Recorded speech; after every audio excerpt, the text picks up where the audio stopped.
عمر رضی اللہ عنہ یو قانون جوړ کړ چې څوک د صحابه کرامو پسې بد ردی وای نو دا غي فیصله دا و چې دنه دی جب پرې کړش دینه شي جب دی پرې کړش ځکه دا بلا واسطه شاګردانو د جناب نبی کریم صلی الله علیه وسلم بلا واسطه شاگردانو د جناب نبی کریم صلی الله علیه وسلم بخاری شریف روایت ده چې ټول صحابه نه یادای بلکې انصار پکې یادای وای دا انصار مین د ایمان علامه ده انصار سره بغض د نفاق علامه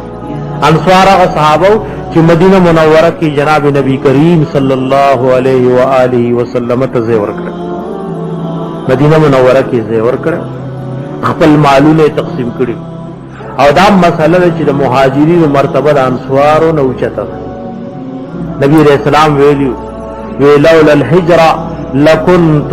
امرا من الانصار کله هجرت نه او د هجرت دا فضائل نه زمم د انصارو نه وسره نو د مهاجرینو درجه د انصارو د پاسه زمون استاد عمل دا به ال د الله دربار کې مقبول او منظور وي چې دا د صحابه په نمونی او نقش قدم باندې سوره بقره کې چې دا اوله پارا الله ختمي نګوروي فإن آمنوا بمثل ما آمنتم به فقد اهتدوا وإن تولوا فإنما هم في شقاق کچری دی خلق ایمان رو لکه څنګه ایمان چې اے صحابه تاسو وروړې نو لارې موندا او کچری مخو ګرځولو تاسو هم ایمان نه وروړي نو دای په مخالفت او دشمنی کینی د دې جن زموږ او تاسو دی ایمان د محفوظ ساتلو لپاره یو غټ شه د صحابه کرام مینه او محبت لکه څنګه دا مسلم او تاسو فرض ده روزه فرض ده نو د صحابه کرام محبت هم او تاسو فرض ده کم زړه کې چې د صحابه کرام سره ضرر برسوي کینوي حسد وی بغض وی نو هغه سره مؤمن نشي کېږي ذکر هغه وجه دا د صحابه کرام رضوان الله تعالی علیهم اجمعین باندې زموږ استاد او اعتماد پاتې نشي نو دا دین موږ او تاسو له چا په ذری راغله کله چې یو شی چار وړي یو غبا اعتماد نه غړي نو حکم شی چې وړي داغه اس اعتماد نشي پاتې کېږي دا څومره دین چې موږ او تاسو له راغله قران دا د صحابه په ذری راغله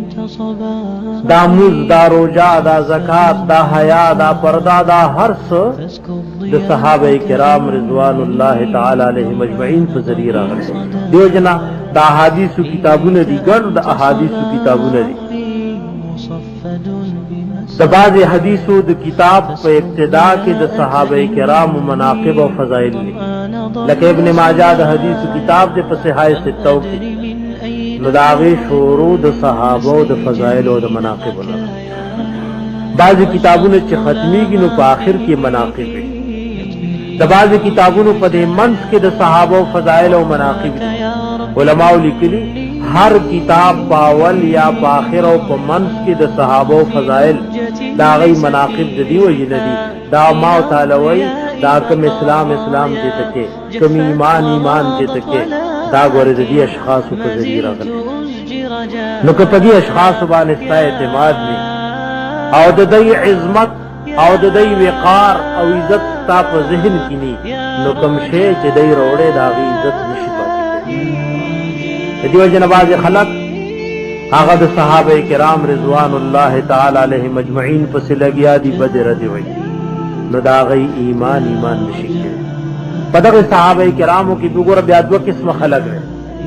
یو صحابه چې هغه د اهل بیت د جناب نبی کریم صلی الله علیه وسلم وای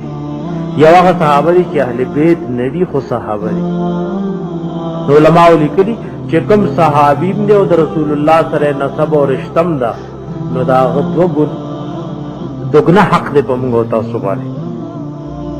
دا غو دغنه حق دی یو د رسول الله صلی الله علیه وسلم د قرابت او د رشتہ داري دویم د دې چې هغه صحابي دی او صحابي هغه چاله وای زمونږ د علماء په اصطلاح کې چې د ایمان په حالت کې یوزل جناب نبی کریم صلی الله علیه وسلم قتل په حالت د ایمان کې یوزل چې جناب نبی کریم صلی الله علیه و آله وسلم قتل د صحابي وي د داسې خلکو محبت په موږ او تاسو لازم دی د دې سره مینه په موږ او تاسو فرض ده د دې بارکه جبد ضرر رسولنا بندول په موږ او تاسو فرض